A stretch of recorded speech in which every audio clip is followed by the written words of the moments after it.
Hello student. अभी हम देख रहे हैं theory of absolute cost advantage, निरपेक्ष लागत अंतर सिद्धांत। इस सिद्धांत को एडम स्मिथ जी ने दिया है। ये आप जो देख रहे हैं चित्र वो एडम स्मिथ जी का है। इस सिद्धांत को अंतर्राष्ट्रीय व्यापार का आधार कहा जाता है।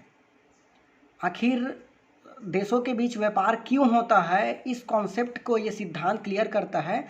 और ये पूरे जो इंटरनेशनल ट्रेड में जितने भी आप थ्योरी पढ़ेंगे उसका ये फर्स्ट थ्योरी है, और जितने भी बने हैं इसी पर बेस्ड होके, इसी को आधार बना के कंटिन्यू आगे बढ़ता गया है। आगे जाने से पहले मैं अपना परिचय दे देता हूँ। मैं Vineet Kumar Sahu, assistant professor of economics, government Kachna Dhurwa college Chhura, Gariaband district से। ठीक, चलिए हम आगे बढ़ते हैं और हम पढ़ते हैं absolute absolute advantage theory. Absolute advantage theory Adam Smith ji ने 1776 में दिया, 1776। ओके, इनका एक पुस्तक था an inquiry into the nature and causes of wealth of nation. ये बहुत फेमस पुस्तक रहा, और इस पुस्तक का नाम तो ये पूरा है inquiry into the nature and causes of wealth of nation, but ये ज़्यादातर वेल्थ ऑफ नेशन के नाम से फेमस हुआ। राष्ट्र की संपत्ति ये जो पुस्तक है इस नाम से बहुत ज़्यादा फेमस हुआ, लेकिन इसका पूरा नाम an inquiry into the nature and causes of the wealth of nation है। ठीक, इस सिद्धांत को देने से पहले एडम स्मिथ जो दिए हैं सिद्धांत को, उसके पहले थोड़ा से हम इसके बारे में कॉन्सेप्ट को जानने की कोशिश करते हैं। इसका हिस्ट्री क्या है, कैसे ये थ्योरी आया। अचानक से तो कोई आएगा नहीं, थ्योरी कोई देगा नहीं। तो इसका थोड़ा से यदि हम पीछे जाएं तो मार्केंटलिस्ट थे, वणिकवादी। तो वणिकवादी विचारधारा का जो एडम स्मिथ थे वो बहुत ही कटु आलोचना किए हैं, बहुत ज़ोरदार आलोचना किए हैं। और आलोचना किस चीज़ पर किए हैं ये समझने की कोशिश करते हैं। वणिकवादियों का एक सिद्धांत था अनुकूल व्यापार संतुलन का सिद्धांत। ठीक, अनुकूल व्यापार संतुलन के सिद्धांत में ये बोलते थे कि व्यापार के अंदर निर्यात है उसको प्रोत्साहित करना चाहिए, और जो आयात है उसको प्रतिबंधित करना चाहिए। मतलब निर्यात को बढ़ाओ और आयात को रोक दो। आयात नहीं होनी चाहिए देश के अंदर, या कहीं भी आयात नहीं होनी चाहिए, बस निर्यात होनी चाहिए। इससे लाभ होता है और इससे व्यापार होता है। मतलब वो उनका बेस था वणिकवादियों का कि व्यापार में जो है निर्यात को प्रोत्साहित किया जाना चाहिए और आयात को क्या करना चाहिए, रोकना चाहिए या प्रतिबंधित करना चाहिए। ठीक, तो इसी चीज़ पर इन्होंने एडम स्मिथ ने कटु आलोचना की है। और आलोचना करने का कारण ये भी था कि जो एडम स्मिथ थे वो स्वतंत्र व्यापार को पसंद करते थे। स्वतंत्र व्यापार के वो पोषक थे। पोषक मतलब उनके फेवर में थे स्वतंत्र व्यापार के। फ्री ट्रेड होनी चाहिए, कोई ना आयात पर प्रतिबंध होना चाहिए ना ही निर्यात पर, हो रहा है तो दोनों होना चाहिए। ठीक, अब इंटरनेशनल ट्रेड के बारे में एडम स्मिथ कहते क्या हैं। इंटरनेशनल ट्रेड के बारे में बोलते हैं कि there is a international benefit. International benefit या लाभ वह है, जो व्यापार होता है उससे इंटरनेशनल लाभ जो है वह है जो everyone better off without making anyone worse off. मतलब हर कोई एक अच्छी स्थिति में हो बिना किसी दूसरे को बुरी स्थिति में डाले बिना। मतलब कोई देश जो है यदि अच्छा होता है, आगे जाता है कोई देश, तो दूसरे देश चाहे वहीं पर रहे चाहे आगे जाए, ये बेटर होगा। ठीक, ये बेटर ऑफ होगा। ये एक देश जो है वो अच्छी कंडीशन में जा रहा है, दूसरा देश या वहीं पर है या आगे जा रहा है, लेकिन दूसरा देश इसके आगे जाने से नीचे नहीं आना चाहिए। ओके, तो इस चीज़ के बारे में जो है वो एडम स्मिथ जो है वो बोलते हैं कि इंटरनेशनल ट्रेड से जो बेनिफिट है वो कैसे है, जब तब हर कोई या हर देश अच्छी स्थिति में रहे बिना दूसरे देश के स्थिति को बुरा करे बिना। इसका मतलब यदि इसको एक शब्द में बोले तो जो एडम स्मिथ थे वो लेजिस फेयर पॉलिसी के जो है वो फेवर में थे। लेजिस फेयर पॉलिसी मतलब अहस्तक्षेप नीति, किसी भी प्रकार का किसी से हस्तक्षेप नहीं होना चाहिए, अहस्तक्षेप होना चाहिए, स्वतंत्र होना चाहिए, जहाँ पर व्यापार हो सके। ठीक है, आगे देखते हैं। अब ये इसको ध्यान से समझिएगा, एब्सोल्यूट एडवांटेज होता क्या है। एब्सोल्यूट एडवांटेज ये जो थ्योरी है उसका मेन पार्ट है, इसको यदि समझ गए तो सब समझ गए। Absolute advantage when one country can produce a unit of good with less cost than another country, the first country has an absolute advantage in producing that good। Okay, तो इसमें बोला गया है कि एक देश जो है जब कोई एक वस्तु प्रोड्यूस करता है और वो वस्तु प्रोड्यूस करता है वो जो दूसरा देश है उससे लागत कम होनी चाहिए, तो वो लागत कम होगी तो जो देश प्रोड्यूस कर रहा है वो उस वस्तु के प्रोडक्शन में निरपेक्ष लाभ प्राप्त करेगा, एब्सोल्यूट एडवांटेज मिलेगा उसको। क्लियर, यही चीज़ ये बोल रहा है। वन कंट्री, एक देश जो प्रोड्यूस करता है क्या चीज़ का, अ यूनिट ऑफ गुड, एक वस्तु का, और कैसे प्रोड्यूस करता है, less cost than another country, दूसरे देश से कम लागत पर। तो जब दूसरे देश से कम लागत पर एक देश एक वस्तु का उत्पादन करता है तो वही एब्सोल्यूट कॉस्ट उस देश के लिए या एब्सोल्यूट एडवांटेज उस देश के लिए होता है, निरपेक्ष लाभ होता है। निरपेक्ष लाभ इसी को कहते हैं। ठीक है, मेरे ख्याल से ये क्लियर हो गया होगा। ओके, अब जो एक और इम्पॉर्टेंट चीज़ है एडम स्मिथ के थ्योरी में वो है cost is considered based on number of labour units. जो लागत है वस्तुओं का वो निर्धारित कैसे होता है, कैसे माना जाता है लागत को, नंबर ऑफ लेबर यूनिट से, कितने संख्या में श्रमिक काम कर रहे हैं या श्रमिक कितने घंटे काम करते हैं। ठीक है, या उसको आप श्रमिक के घंटे में ले सकते हो, इतने घंटे में कोई श्रमिक इतना उत्पादन करता है, या ये बोल सकते हो कि एक श्रमिक जो है इतना एक किसी वस्तु को इतने दिन में प्रोड्यूस करता है। तो उस चीज़ के बारे में यहाँ बात करता है, नंबर ऑफ लेबर यूनिट से ही जो है लाभ कंसीडर किया जाता है। क्लियर, चलिए नेक्स्ट देखते हैं एजम्पशन। इसको एजम्पशन जो होता है वो होता है मान्यताएं या एक कंडीशन है जिसके कारण से कोई थ्योरी जो है वो लागू होता है। यदि ये मान्यताएं या एजम्पशन जो नहीं रहे तो कोई थ्योरी वो बन ही नहीं सकता। इसलिए नहीं बन सकता क्योंकि कोई कंडीशन नहीं रहेगा और बिना कंडीशन के थ्योरी पॉसिबल ही नहीं है बनाना। तो सबसे पहला इसका जो एजम्पशन है वो है trade is between two country, दो देशों के बीच व्यापार होता है और only two commodity are traded, मतलब दो देशों के बीच व्यापार होता है और दो वस्तु का ही व्यापार होता है। अब देखिए आप कोई बुक में पढ़ेंगे कोई जगह उसमें कन्फ्यूज़न नहीं होना, उस बुक में लिखा होगा 2x2 मॉडल। ठीक, 2x2, 2 गुड़ी 2, इसका मतलब ये है कि दो देश और दो वस्तु का मॉडल।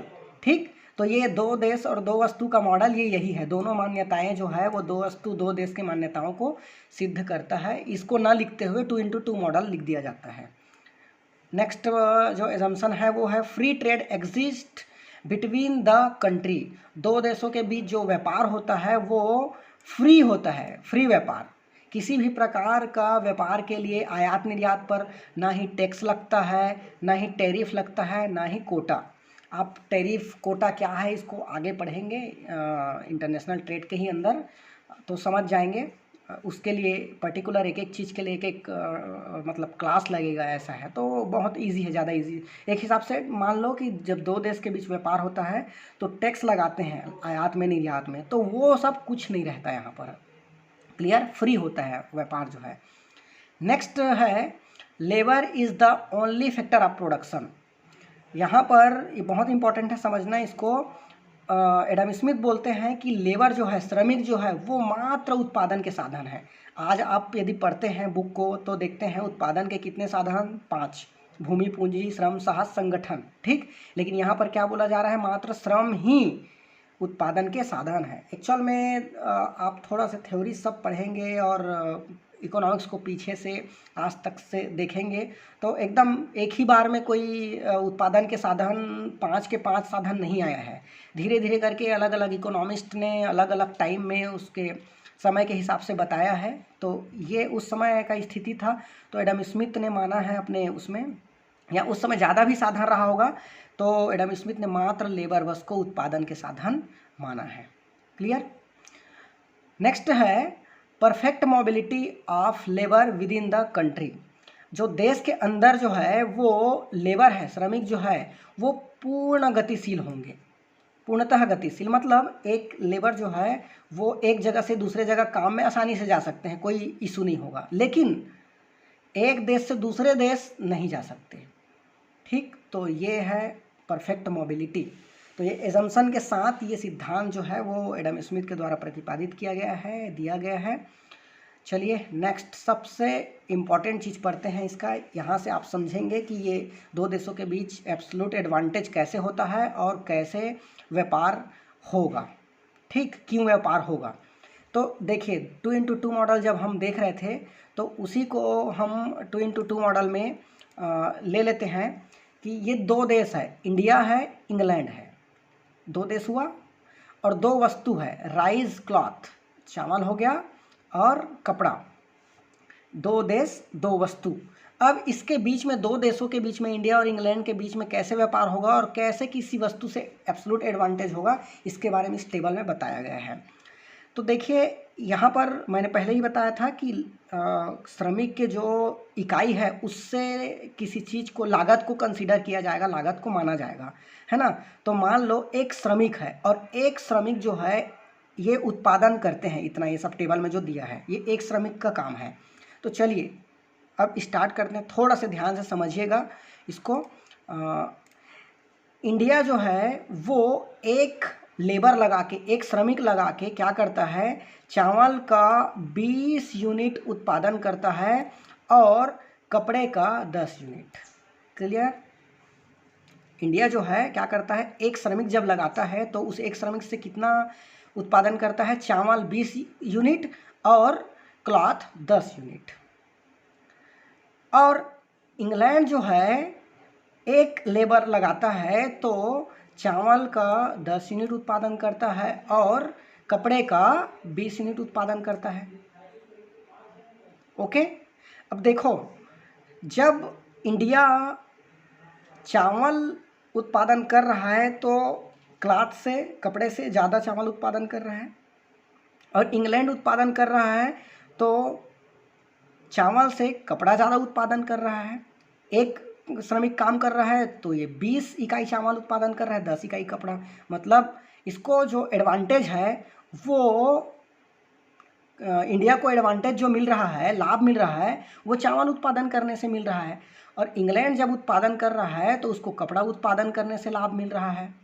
मतलब लाभ इसको यहाँ पर नहीं बोला जा सकता, लेकिन यदि कंपेयर करें चावल और कपड़ा उत्पादन करने में, तो इंग्लैंड कपड़ा ज़्यादा उत्पादन कर रहा है एक यूनिट लेबर लगा के, और इंडिया जो है वो चावल ज़्यादा उत्पादन कर रहा है, राइस ज़्यादा उत्पादन कर रहा है एक लेबर यूनिट वो लगा के।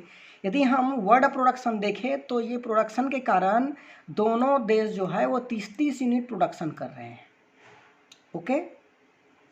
अब देखिए, यदि दोनों देश अभी व्यापार नहीं कर रहे हैं, अब दोनों देश व्यापार करें, तो दोनों देश व्यापार करें तो क्या होगा। जब दोनों देश व्यापार करें तो इंडिया क्या करेगा, चावल से उसको फ़ायदा है तो वो मात्र लेबर से चावल बस बनवाए, चावल मतलब यूनिट उत्पादन करे, चावल का ही उत्पादन करे। और इंग्लैंड जो है जब उसको कपड़े में फ़ायदा है, क्लॉथ में फ़ायदा है, तो मात्र वो कपड़ों का प्रोडक्शन करे। यदि ऐसा करेगा तो जब व्यापार होगा तो व्यापार के बाद क्या होगा, इंडिया अब मात्र चावल का उत्पादन करके 40 यूनिट चावल का उत्पादन करेगा। ठीक, कपड़ा ज़ीरो हो जाएगा, कपड़ा ज़ीरो है। ठीक, और इंग्लैंड जो है वो मात्र कपड़ा प्रोडक्शन करेगा, कपड़े का यूनिट 40 यूनिट, और वो क्या करेगा, चावल जो है वो बिल्कुल उत्पादन नहीं करेगा, ज़ीरो। अब इससे देखो वर्ल्ड प्रोडक्शन में क्या प्रभाव पड़ रहा है। वर्ल्ड प्रोडक्शन में दोनों देश को 10 इकाई जो है वो प्रॉफिट हो रहा है। 30 से 40 हो गया। अब यहाँ पर क्या होगा, जब व्यापार होगा दोनों देशों के बीच, तो दोनों देशों के बीच जब व्यापार होगा तो इंडिया जो है वो मात्र चावल का उत्पादन करेगा और इंग्लैंड जो है मात्र कपड़े का उत्पादन करेगा। अब व्यापार कैसे किया जाए?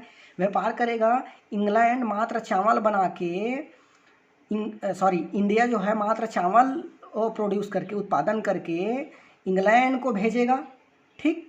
और इंग्लैंड कपड़ा बस बनाएगा और वो इंडिया को भेजेगा। मतलब इंडिया चावल का उत्पादन करके उसको एक्सपोर्ट करेगा और कपड़ा को इंपोर्ट करेगा, ठीक। और इंग्लैंड जो है वो कपड़ा का एक्सपोर्ट करेगा, निर्यात करेगा, और चावल का क्या करेगा, इंग्लैंड जो है वो आयात करेगा। तो इससे क्या फ़ायदा होगा? इससे फ़ायदा ये होगा, अब इंडिया अपने आप में ज़्यादा यूनिट राइस उत्पादन कर पाएगा पहले से, और इंग्लैंड जो है वो क्लॉथ ज़्यादा यूनिट उत्पादन कर पाएगा, क्योंकि ये दोनों में ऑलरेडी उन लोग को लाभ हो रहा था, तो लाभ और बढ़ जाएगा दोनों देश में जो है ट्रेड करने के बाद में, व्यापार करने के बाद। अब फ़ायदा क्या होगा? फ़ायदा ये होगा कि जब मात्र ये चावल उत्पादन करेगा इंडिया, तो उसको 10 इकाई चावल का प्रॉफिट होगा, जो पॉसिबल ही नहीं था यहाँ पर। और इंग्लैंड जो है 10 इकाई जो है वो क्या करेगा, कपड़े का उत्पादन का उसको प्रॉफिट होगा, ठीक। तो बिफोर ट्रेड ये इतना उत्पादन कर पा रहा है, और एक्सपोर्ट इंपोर्ट तो होना नहीं है जब व्यापार के पहले की बात है तो, और व्यापार के बाद जब एक्सपोर्ट इंपोर्ट कर रहा है और जब स्पेशलाइजेशन कर रहा है। इसमें मैंने एक चीज़ बताना भूल गया था आप लोग को, इसमें एक बात है, इसमें एडम स्मिथ जी ने लेबर डिवीज़न इसके बारे में बात किया है। श्रम विभाजन से ही स्पेशलिस्ट होंगे कोई देश। जैसे श्रम विभाजन मतलब कपड़ा जब उत्पादन होता है तो इंग्लैंड कैसे कपड़ा का श्रम विभाजन करके ज़्यादा उत्पादन करेगा। कपड़े को सूत बनाने से लेके पूरा कपड़े कलर करने तक, पैकिंग करने तक अलग अलग हिस्सा में बांट देगा। जो कोई व्यक्ति यदि कपड़ा कलर कर रहा है तो वो हमेशा कलर ही करेगा, तो उसको स्पेशलिस्ट हो जाएगा कलर करने में। यदि कोई सूत को मशीन में डालता है तो मात्र वो वही काम करेगा, तो वो बहुत स्पेशलिस्ट हो जाएगा। तो उन लोग पहले से ज़्यादा अच्छा प्रोडक्शन कर पाएंगे, और ज़्यादा प्रोडक्शन कर पाएंगे तो प्रति जो इकाई लागत है वो कम होने लग जाएगी, और कम होने लगेगी तो वही लागत जो है वो एडवांटेज में बदल जाएगा, ठीक। और उसके बाद में स्पेशलाइजेशन करके दो देश व्यापार करेंगे, ठीक। लेबर डिवीज़न भी समझ आ गया होगा। तो ये पूरा टेबल, ये मेन टेबल है। बिफोर ट्रेड, व्यापार से पहले इतना इतना उत्पादन कर रहे हैं इन लोग, और व्यापार के बाद इतना इतना उत्पादन कर रहे हैं, और व्यापार होने से ये उन लोगों को क्या हो रहा है, दोनों देशों को लाभ हो रहा है, ठीक। तो इसी के साथ ये जो निरपेक्ष लाभ का सिद्धांत जो है एडम स्मिथ का, वो ख़त्म होता है। और इसके बाद इसके सुधार के रूप में और बहुत अच्छे से जो रिकार्डो ने सिद्धांत को समझाया है उसको हम जस्टिस के बाद पढ़ेंगे। धन्यवाद।